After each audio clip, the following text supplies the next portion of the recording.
When we think of Australia, we picture stunning beaches, vibrant cities, and unique wildlife. But if you take a closer look at a map, you'll notice something striking. Most of the country is empty. Vast stretches of land remain uninhabited, leaving Australia with one of the lowest population densities in the world. Why is that? First, geography plays a major role. Australia is the driest inhabited continent on Earth. Much of its interior is dominated by arid deserts, where survival is challenging. With scorching temperatures and little rainfall, these areas are simply not suited for large-scale human settlement. This brings us to population distribution. The vast majority of Australians live in cities along the coast: Sydney, Melbourne, Brisbane, Perth, and Adelaide. These regions offer a milder climate, fertile land, and access to the ocean, making them ideal places to live and work. In contrast, the interior, known as the Outback, remains largely untouched. But long before modern cities were built, Indigenous Australians lived across this land for over 65,000 years. Rather than forming densely populated towns, they lived in smaller, nomadic communities, carefully adapting to the harsh environment. Their way of life preserved the land, but it also meant that large-scale settlements never took root in the interior. Economically, Australia has focused its industries in select areas. Agriculture thrives in the fertile regions, while mining operations extract resources from remote areas, but workers often fly in and out rather than settle there permanently. Manufacturing, technology, and service industries are concentrated in major urban centers, leaving little incentive for people to move inland. Another key factor is government and infrastructure planning. Highways, rail networks, hospitals, and schools are expensive to build and maintain in sparsely populated regions. Instead, investment has focused on expanding and improving the cities where people already live, rather than trying to develop the vast and isolated interior. Finally, there's the challenge of nature itself. Water scarcity is a major issue. While coastal regions have access to rainfall and desalination plants, much of the inland relies on underground water sources, which are limited. Combined with extreme temperatures and unpredictable weather, it's clear why so much of the land remains uninhabited. So, why is Australia 95% empty? The answer lies in its geography, history, economy, and environment. While its vast landscapes are breathtaking, they are also challenging to live in. And so, Australia remains a country where the majority live on the edges, leaving its heartland as one of the last great frontiers on Earth. One of the most significant reasons why Australia remains largely uninhabited is its geography and climate. Australia is the sixth largest country in the world, covering approximately 7.7 million square kilometers. Despite this vast size, much of the land is not suitable for human settlement due to its extreme and unforgiving environmental conditions. Australia is the driest inhabited continent on Earth. Around 70% of the country is classified as arid or semi-arid, meaning that it receives very little rainfall throughout the year. The central and western regions, often referred to as the Outback, are dominated by deserts such as the Simpson Desert, the Great Victoria Desert, and the Gibson Desert. These areas experience extreme temperatures, with scorching hot days reaching well over 40 degrees Celsius (104 degrees Fahrenheit) in summer and freezing cold nights in winter. Such drastic temperature fluctuations make it difficult for people to live and work comfortably in these areas. Another major factor is the lack of freshwater sources. Unlike other continents, Australia does not have vast river systems like the Amazon, the Nile, or the Mississippi. While there are some rivers such as the Murray-Darling River system, these are mainly concentrated in the southeast and are already under strain due to drought and agricultural use. In the interior, people must rely on underground water sources like the Great Artesian Basin, but even this resource is limited and cannot support large-scale human settlement. The geography of Australia also plays a role in shaping natural disasters, which further deter settlement in many regions. The country is prone to severe droughts, bushfires, and dust storms. In summer, bushfires can spread rapidly across dry landscapes, destroying homes, infrastructure, and wildlife habitats. These fires are particularly common in areas with dense vegetation, but the extreme heat and dryness mean that even remote, sparsely vegetated regions can be at risk. Dust storms, on the other hand, frequently sweep across the interior, reducing visibility and covering everything in fine red dust, making everyday life incredibly challenging. In contrast to the harsh interior, Australia's coastline provides a much more hospitable environment. The coastal regions benefit from milder temperatures, higher rainfall, and access to the ocean, which supports both economic activity and human habitation. This is why the vast majority of the population is clustered in cities along the coast. These areas have fertile land for agriculture, reliable water sources, and better overall living conditions compared to the barren interior. Another aspect of geography that impacts population distribution is Australia's remoteness from other major landmasses. Unlike Europe, where cities and countries are closely connected, Australia is isolated. This means that migration and trade have historically been concentrated in key urban areas rather than being spread across the continent. The sheer size of the country, combined with the difficulty of building and maintaining infrastructure in remote areas, makes widespread development impractical. While some efforts have been made to develop inland areas, the natural environment remains a significant barrier. Even in modern times, settlements in remote regions struggle with limited resources, extreme weather conditions, and a lack of economic opportunities. As a result, Australia remains a country where vast landscapes remain untouched by large-scale human activity, preserving its wild and rugged beauty, but also limiting its ability to support a larger population. Despite being one of the largest countries in the world, Australia has a relatively small population of around 26 million people. What's even more surprising is that nearly 90% of them live in cities along the coastline, leaving the vast interior sparsely populated. The question is, why have Australians historically chosen to settle in coastal regions rather than spreading across the entire continent? The answer lies in a combination of climate, resources, history, and infrastructure. Favorable living conditions on the coast.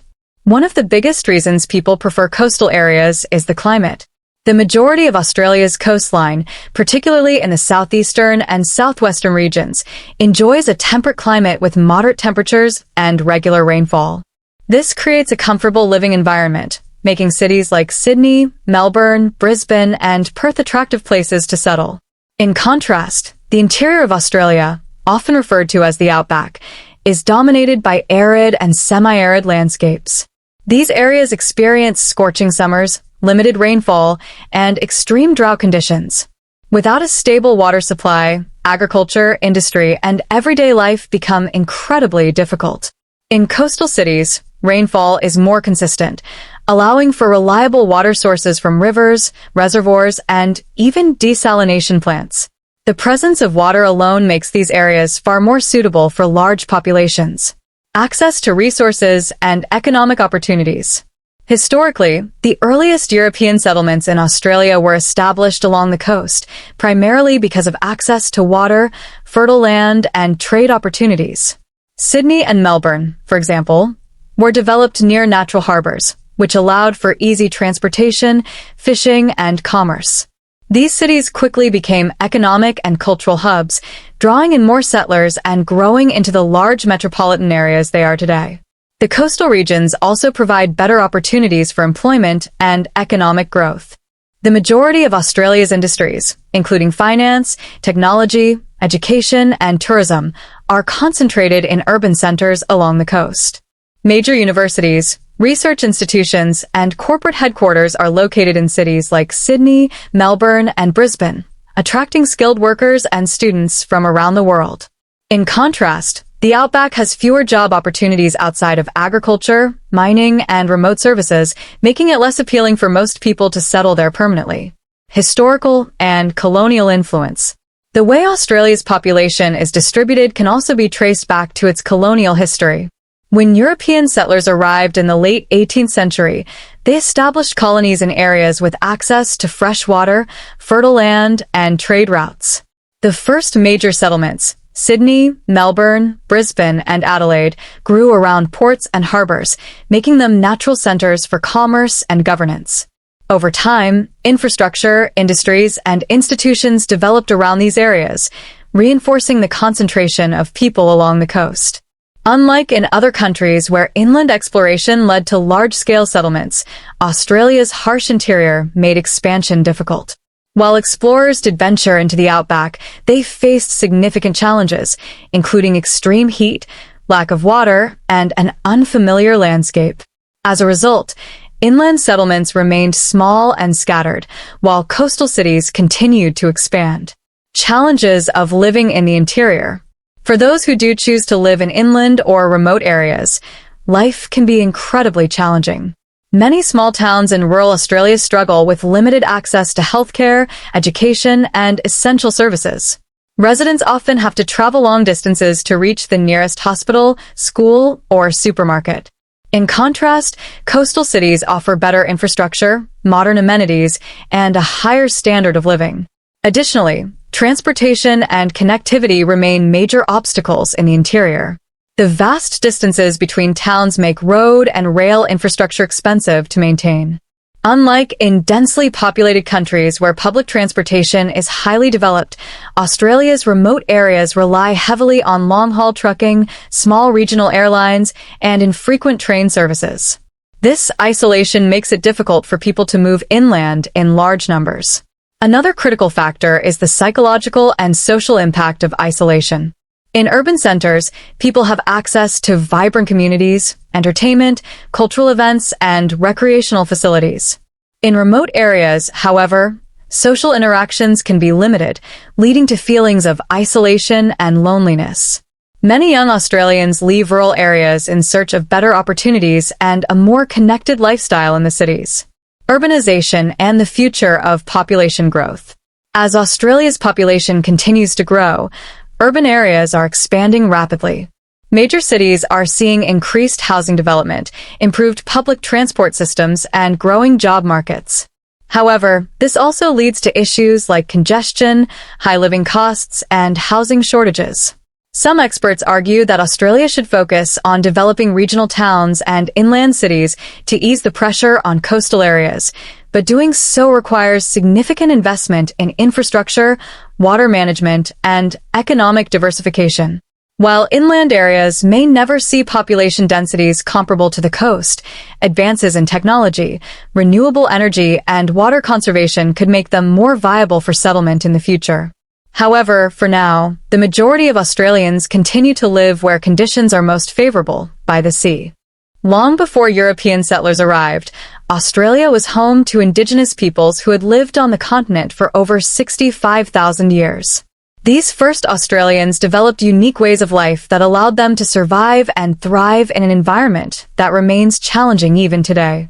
Unlike modern cities, which rely on large-scale infrastructure, agriculture, and industry, Indigenous Australians lived in smaller, spread-out communities, moving across the land in ways that ensured sustainability. Their deep understanding of the land, water, and climate played a major role in shaping the population distribution that still exists today. A nomadic and semi-nomadic lifestyle. One of the key reasons Indigenous Australians did not form large, densely populated cities was their nomadic and semi-nomadic way of life. Many Indigenous groups moved from place to place, following the natural cycles of the environment. They understood how to live in harmony with the land, taking only what was needed and allowing ecosystems to regenerate. This approach to life made it unnecessary, and often impractical, to build permanent settlements in one location. The harsh and unpredictable nature of the Australian landscape also influenced their movement. In desert regions, where water sources were scarce, Indigenous groups traveled between water holes, known as soaks or rock holes, to sustain themselves. Some communities relied on the seasonal flooding of rivers or lakes, while others lived near coastal areas where seafood was abundant. This ability to adapt to different conditions allowed Indigenous Australians to inhabit almost every part of the continent, from rainforests and mountains to deserts and grasslands. Deep knowledge of the land and water. For tens of thousands of years, Indigenous Australians developed an intimate understanding of Australia's unique environment. Their knowledge of seasonal changes, plant growth cycles, and animal migration patterns allowed them to make the most of the land without exhausting its resources. For example, in arid regions, they knew how to find underground water by recognizing signs in the landscape, such as specific types of vegetation or bird behavior. They also practiced sophisticated methods of hunting and fishing, using tools like fish traps, spears, and nets to catch food efficiently. Some of these techniques, such as the Brewerina fish traps in New South Wales, one of the oldest human-made structures in the world, demonstrate advanced engineering skills and a deep connection to sustainability. Fire was another crucial tool used to manage the land. Indigenous Australians practiced firestick farming, a method of controlled burning that cleared dry vegetation, reduced the risk of large wildfires, and encouraged the growth of new plants that attracted animals for hunting. These small, controlled fires created a patchwork of different habitats, supporting biodiversity and ensuring a steady supply of food. Why there were no large cities or agricultural societies. Unlike civilizations in Europe, Asia, or the Middle East, which relied on large-scale agriculture and permanent settlements, Indigenous Australians had a different approach to food production. While they cultivated certain plants, such as yams and grains, they did not farm in the same way as other ancient societies. Instead of clearing land for fields and irrigation, they worked with the natural environment, harvesting native plants that could grow in harsh conditions. One of the best examples of this is the use of native grains and tubers, which some researchers believe were part of the world's earliest forms of bread making. However, because the population was relatively small and spread out, there was never a need to create large farming villages or centralized cities. The lack of large-scale agriculture meant that the kind of urban expansion seen in other parts of the world did not occur in Australia before European colonization. Cultural and spiritual connection to the land. For Indigenous Australians, the land is more than just a place to live. It is deeply tied to their identity, culture, and spirituality. The concept of country is central to Indigenous belief systems, representing not just the physical land but also the skies, waters, plants, animals, and ancestral spirits that connect past, present, and future generations. This relationship with the land shaped how Indigenous Australians lived, ensuring that they cared for it rather than exploiting it. Dreamtime stories, which explain the creation of the world and the laws of nature, often describe the journeys of ancestral beings who shaped the landscape. These stories also serve as guides for survival, teaching people where to find food, water, and shelter in different regions. Because of this deep spiritual connection, Indigenous Australians did not seek to dominate or radically alter their environment in the way that later settlers did. Instead of building permanent cities, they established sacred sites and meeting places that were visited during specific times of the year. Many of these sites remain culturally significant today and are protected as part of Australia's Indigenous heritage. The impact of colonization on Indigenous settlement patterns. When European settlers arrived in Australia in 1788, they brought with them an entirely different way of life. They introduced agriculture, fencing, and permanent buildings, which disrupted Indigenous ways of living and forced many communities off their traditional lands. Settlers viewed the land as empty or underutilized, failing to recognize the sophisticated knowledge systems that had allowed Indigenous Australians to survive for tens of thousands of years. Many Indigenous groups were displaced from fertile coastal areas and forced to move further inland, where survival was much harder. Others were pushed into missions and settlements, where they were forbidden from practicing their traditional ways of life. This disruption not only led to the loss of knowledge and cultural practices, but also changed population distribution permanently.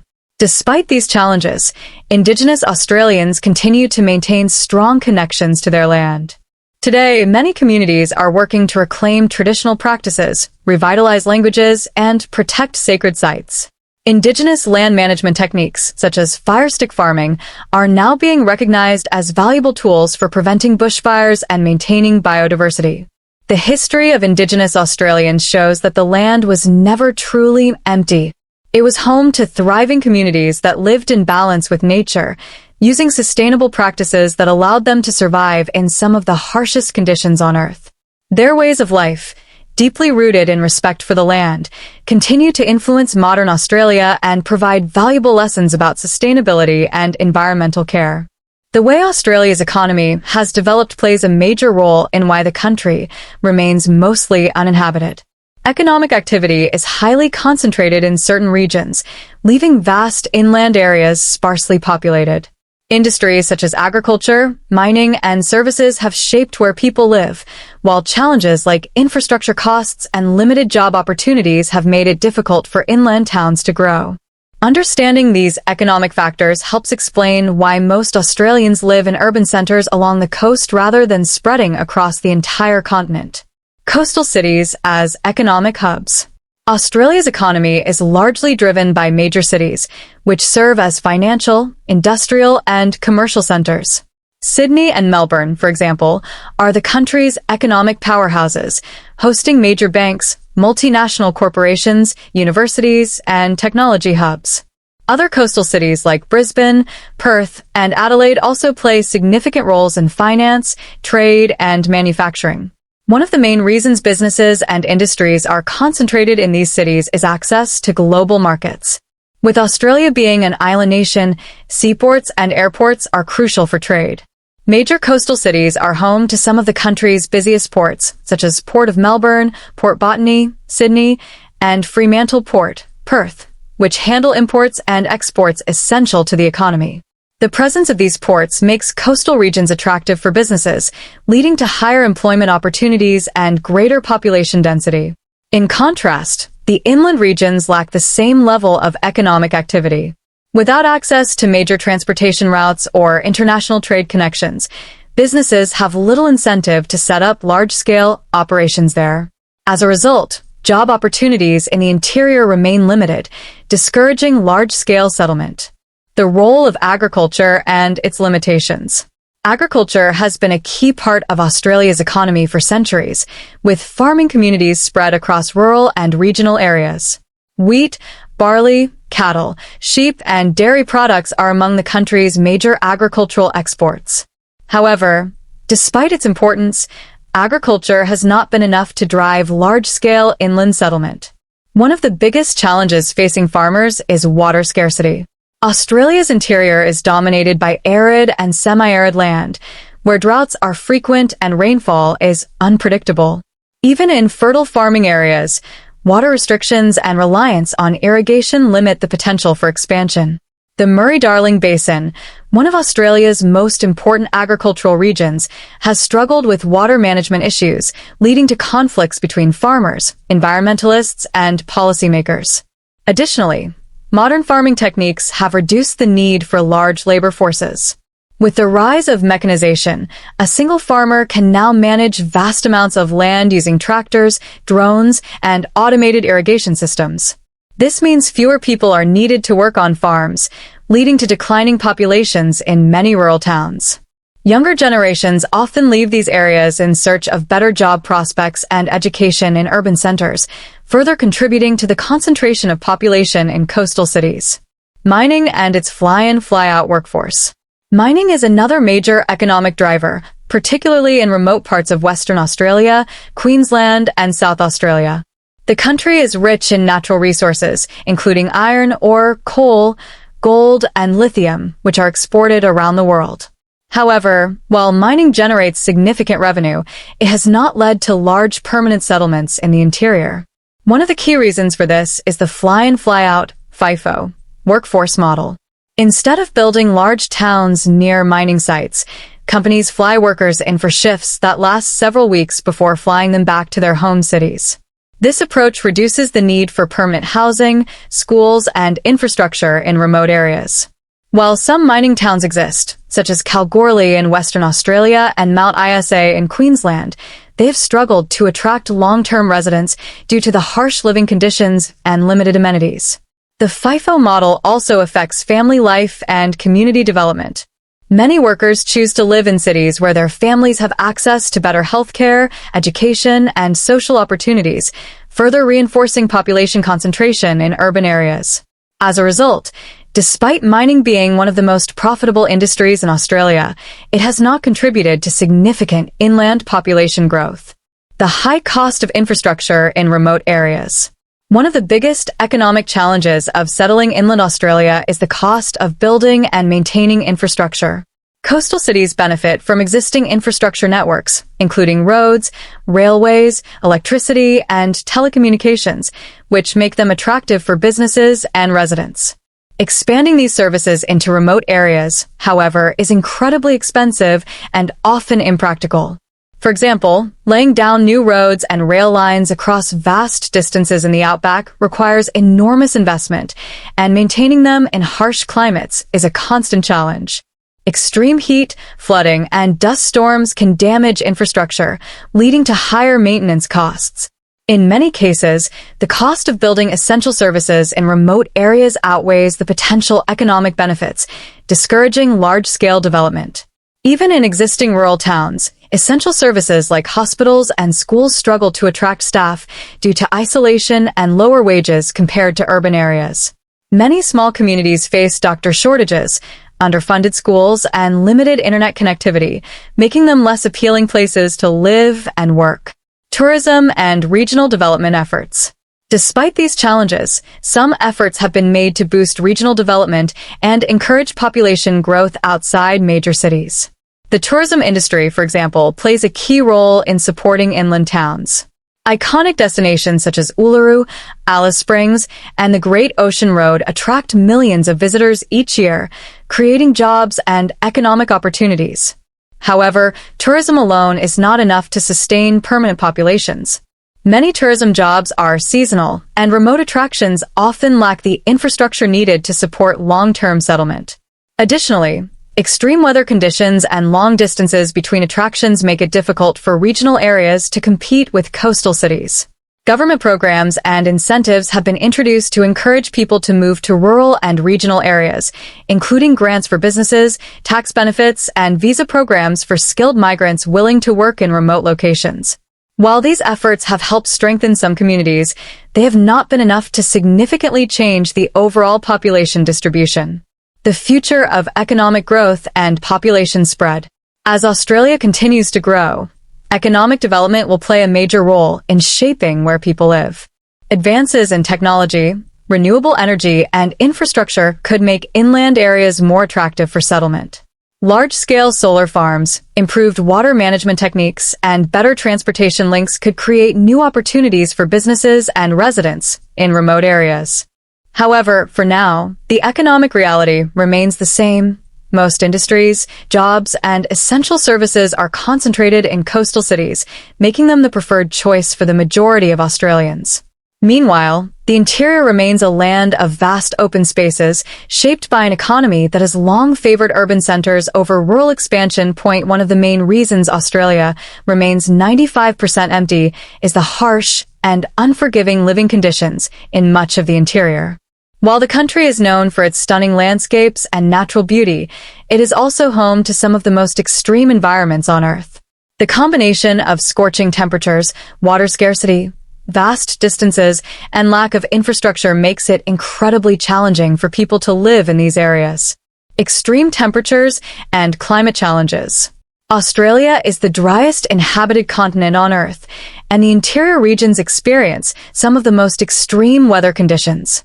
In summer, temperatures in the outback frequently exceed 45 degrees Celsius, 113 degrees Fahrenheit, making daily life difficult and dangerous. The heat is relentless, with little shade or cloud cover, and the land itself absorbs and radiates heat, creating unbearable conditions. Winter in the desert regions, on the other hand, brings freezing temperatures at night. In places like Alice Springs, the mercury can drop below 0 degrees Celsius, 32 degrees Fahrenheit after sunset. This extreme variation between day and night temperatures adds another layer of difficulty for those living in the interior, as homes and infrastructure must be designed to withstand both heat and cold. Dust storms are also a common occurrence in Australia's interior, particularly during drought periods. These storms can blanket entire towns in thick red dust, reducing visibility, contaminating water supplies, and causing respiratory problems for residents. Living in an environment where dust storms can strike suddenly makes daily life unpredictable and hazardous. Water scarcity and droughts. Perhaps the biggest challenge to settlement in the Australian interior is the lack of water. Unlike other continents with large river systems that support widespread agriculture and settlement, Australia has very few reliable freshwater sources. Most of the country's rainfall occurs along the coast, leaving the central and western regions extremely dry. The few rivers that do exist inland, such as the Murray-Darling River system, are heavily used for agriculture and are often subject to water shortages. Many smaller rivers and lakes dry up completely during droughts, making them unreliable for long-term habitation. The Great Artesian Basin, one of the largest underground water reservoirs in the world, provides water to some inland communities, but it is not enough to sustain large populations. Extracting water from deep underground is costly and requires infrastructure that many remote towns cannot afford. Furthermore, overuse of these underground water supplies can lead to depletion and long-term environmental damage. Australia frequently experiences droughts, some lasting for years. The Millennium Drought, 1996 to 2010, was one of the longest and most severe in history, crippling farms, drying up rivers, and forcing many rural communities to relocate. When water is scarce, agriculture suffers, wildlife struggles, and daily survival becomes a challenge. These droughts make it difficult for inland towns to grow, as people are hesitant to settle in areas where water supply is uncertain. Isolation and vast distances. Another major reason why most people do not live in the interior is the sheer vastness of the land. Australia's outback stretches for thousands of kilometers, with some towns being hundreds of kilometers away from the nearest settlement. The isolation presents numerous challenges for daily life. For example, in urban areas, essential services such as hospitals, schools, and supermarkets are easily accessible. However, in the interior, residents often have to travel for hours or even days to access these services. In some cases, the nearest hospital or doctor is over 500 kilometers, 310 miles, away, making medical emergencies particularly dangerous. To address this, Australia has developed unique solutions like the Royal Flying Doctor Service, RFDS, which provides medical care to remote communities by air.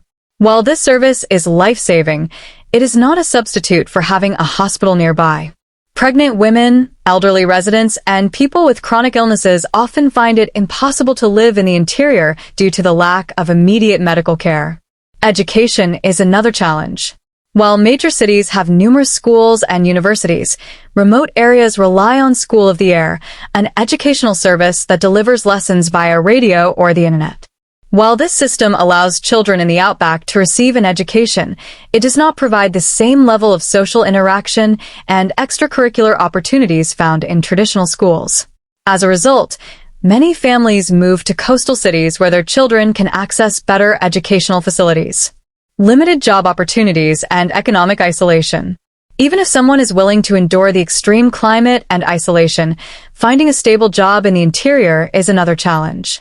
While industries like mining and agriculture provide employment, they do not offer the same diversity of job opportunities found in cities. Most high-paying jobs in Australia are concentrated in urban centers, particularly in sectors such as finance, technology, education, healthcare, and tourism.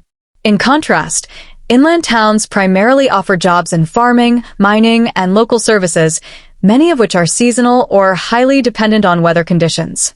The cost of transporting goods and supplies to remote areas further limits economic growth. Unlike cities with access to ports, highways, and rail networks, inland towns often rely on long-haul trucking to receive essential goods. This increases the cost of living, as basic items like fresh produce, fuel, and building materials are significantly more expensive in remote areas compared to coastal cities. Lack of modern infrastructure and services. Living in a remote area often means sacrificing modern conveniences that urban residents take for granted. Many remote communities struggle with unreliable electricity, poor internet access, and limited mobile phone coverage. While cities like Sydney and Melbourne have world-class infrastructure, inland regions often lack paved roads, reliable public transport, and modern housing. The harsh climate makes maintaining infrastructure even more difficult. Roads crack under intense heat, water pipes dry up, and dust storms damage buildings and power lines. Internet access is also a major issue. While Australia has invested in satellite-based broadband to improve connectivity in remote areas, the service is often slower and less reliable than what is available in cities. In today's digital age, where many jobs and businesses rely on fast internet, this lack of connectivity makes it difficult for people to work remotely or run businesses in the outback. Psychological and social challenges of remote living. Beyond the physical difficulties of living in the Australian interior, there are also significant psychological and social challenges. Isolation can take a serious toll on mental health, particularly for people who are used to social interaction and community activities. Many small towns in the outback have very few entertainment options, social events, or cultural activities. For younger residents, this can lead to boredom and frustration, prompting them to move to cities in search of more vibrant lifestyles. Loneliness and depression are common issues in remote areas, particularly for those living on isolated cattle stations or farms where neighbors can be hundreds of kilometers away. Additionally, emergency response times in remote areas are much longer than in cities. In urban areas, police, ambulances, and fire services can arrive within minutes, but in the outback, response times can take hours or even days, making accidents and crime more dangerous. Many people who try to live in remote areas eventually leave due to these challenges. The struggle of being far from family, friends, and essential services often outweighs the benefits of a quieter lifestyle. The future of remote living in Australia. Despite these harsh conditions, there are ongoing efforts to improve livability in remote areas. Advances in solar power, water desalination, and digital technology could make inland Australia more habitable in the future. However, for now, the extreme climate, isolation, lack of infrastructure, and limited job opportunities continue to discourage large-scale settlement. These harsh living conditions are a key reason why Australia remains one of the most sparsely populated countries in the world, with most people choosing to live in the more comfortable and resource-rich coastal regions. The way Australia's government has planned and managed development over the years has had a major influence on why most of the population is concentrated in a few coastal cities, while the vast interior remains largely empty.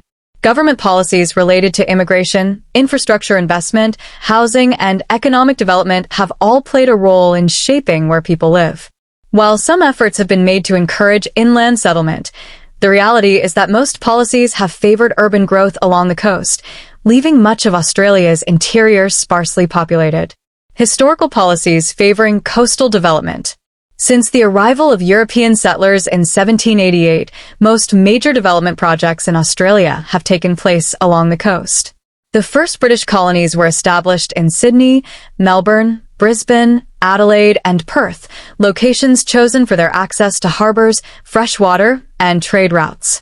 As these cities grew, they became economic and political centres, attracting businesses, immigrants, and government investment.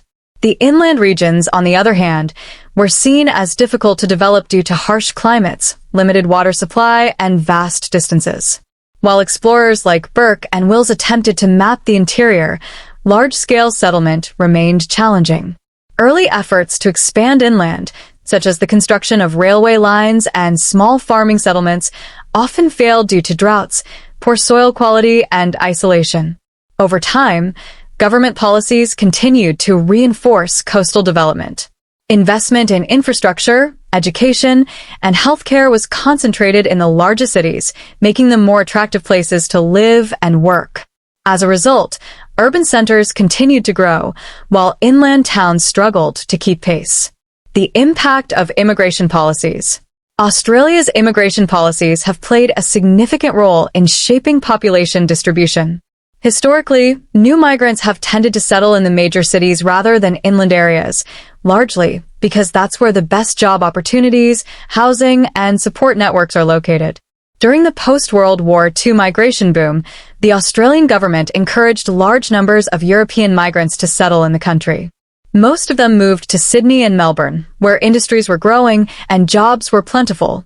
Similar trends have continued in recent decades, with new migrants from Asia, the Middle East, and Africa choosing to live in urban areas where they can find work, education, and community support. While there have been government programs aimed at encouraging migrants to settle in regional areas, such as regional visa programs, these have had mixed success. Many migrants initially move to regional towns, but later relocate to larger cities for better opportunities. Without long-term economic prospects and social infrastructure, it is difficult to keep people in inland areas. Urban planning and infrastructure investment. One of the biggest reasons Australia's population remains concentrated in a few cities is the way governments have planned and built infrastructure.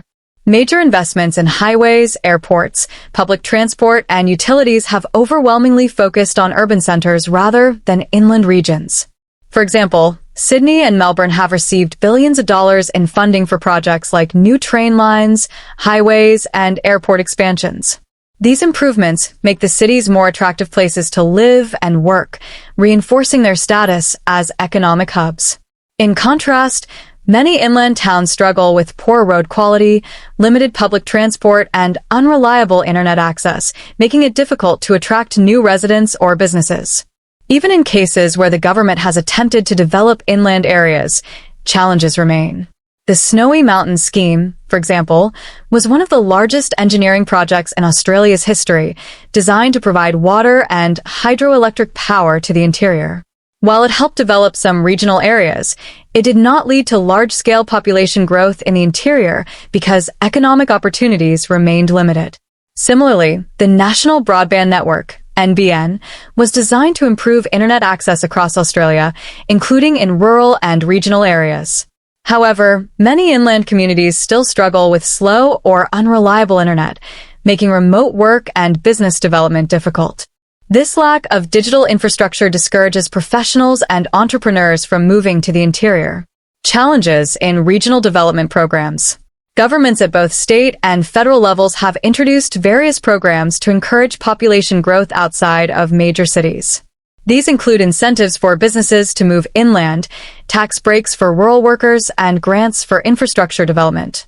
However, these programs have faced several challenges.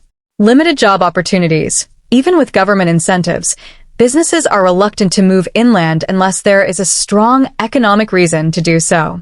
Most industries that thrive in inland areas, such as agriculture and mining, do not require large permanent workforces. Lack of essential services. Many inland towns struggle to attract doctors, teachers, and other essential workers because salaries and living conditions are often better in cities. Without proper health care and education, it is difficult to convince families to relocate. Climate and water issues. Government policies cannot change the fact that much of inland Australia is extremely dry and prone to drought. Even with investment in irrigation and water storage, farming and settlement in these areas remain risky. Transportation challenges. While cities benefit from extensive road, rail, and air networks, many inland regions lack the necessary transport infrastructure. Poor road conditions and long travel distances make it difficult to move goods and people efficiently. Future policies and the possibility of inland expansion. As Australia's population continues to grow, there is ongoing discussion about whether more people should be encouraged to settle in inland areas. Some policymakers argue that decentralization is necessary to relieve pressure on overcrowded cities like Sydney and Melbourne, where housing prices are rising and infrastructure is struggling to keep up with demand. Proposed solutions include investing in new inland cities. Some experts suggest developing entirely new urban centers in the interior, similar to how Canberra was designed as a planned capital. However, this would require massive investment in water supply, transport, and job creation. Improving regional infrastructure. Expanding rail networks, roads, and airports could make inland towns more accessible and attractive for businesses and residents. Developing renewable energy hubs. Australia's interior has enormous potential for solar and wind energy projects. Some policymakers believe these industries could create jobs and drive population growth in remote areas. Advancing technology for remote living. Innovations in digital communication, water desalination, and sustainable agriculture could make living in the outback more viable in the future. Despite these possibilities, the reality is that government policies have historically favored coastal cities, and reversing this trend would require significant effort. Unless there is a major shift in economic and infrastructure priorities, it is likely that Australia's population will remain concentrated along the coast, while the interior continues to be sparsely populated. Australia's vast and largely empty interior is a result of both natural and man-made factors. The harsh, unforgiving environment, combined with limited resources, difficult living conditions, and the historical focus on coastal development, has left much of the country sparsely populated. Although the remote regions of Australia hold beauty and promise, they are also defined by challenges that make large-scale settlement difficult. Despite this, technological advancements, government investment, and innovative approaches may one day bring new life to these regions. However, for now, Australia's coastal cities remain the heart of the country, while the interior stays largely untouched and empty, a vast wilderness with endless potential but few inhabitants.